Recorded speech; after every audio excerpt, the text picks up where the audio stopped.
What is going on, my fellow floppers, and welcome back to the channel. So in today's video, guys, we're going to be discussing the absolute best controller and graphics settings within Modern Warfare 2 beta and what you guys want to be rocking for the remainder of this weekend and over the next couple of weeks of the beta weekends that we will be using and having, should I say. And these settings are the absolute best and you do need to go ahead and use them. I've recently changed these settings and they feel absolutely a lot better, a lot smoother and easier to play this game. But if you do enjoy today's video, guys, make sure you drop a like and subscribe to the channel. Don't forget to go ahead and turn on post notifications so you don't miss a single video. With all being said, let's jump right into today's video and discuss the absolute best settings in this game currently. So first of all then, guys, we are going to start off with the audio. So the audio, as you can see, we do have the music volume dropped all the way down to 0, and the audio makes you want to have that on headphone bass boost. This is better obviously for you guys that are using headphones. You are able to hear the footsteps a lot easier. However, the footsteps are really easy to hear in this game anyway, but this just gives you more accuracy on whereabouts they are coming from, if they're coming from the side, in front, behind, whichever. But the reason of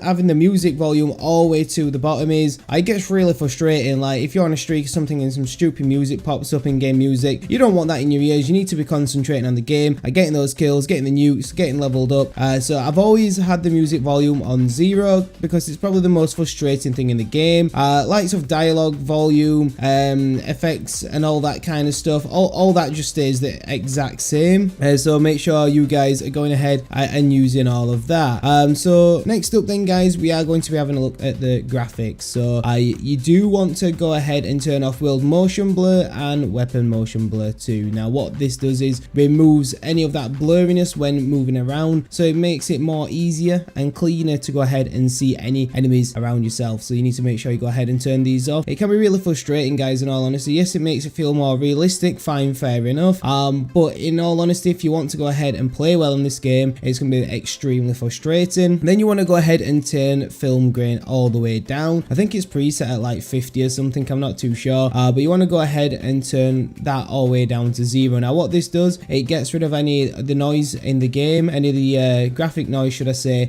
So it does make everything look a lot crisper and a lot cleaner.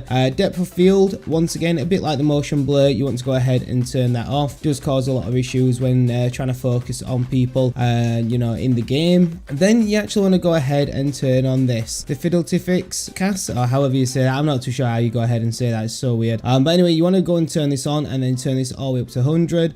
What it actually does, it increases the sharpening, so your weapons, your graphics, all in all, do look absolutely awesome. Personal preference and field of view, I have mine at 90. I don't like it over much, everyone's different, so that's all personal preference, but you can get it all the way up to 120. Third person and all that kind of stuff I don't really mess about with. Everything else, as you can see, is pretty much standard. We're going to go into interface. Everything's literally just the exact same default, 0 on some of these stuff. The only thing I've changed is the color customization.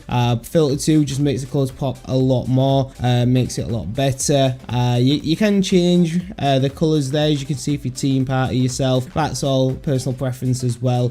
So I would pretty much leave that same unless you want to change it. And then lastly then, guys, we are going to go ahead and look over the controller. Now obviously I'm a controller player, you guys, you know, are aware.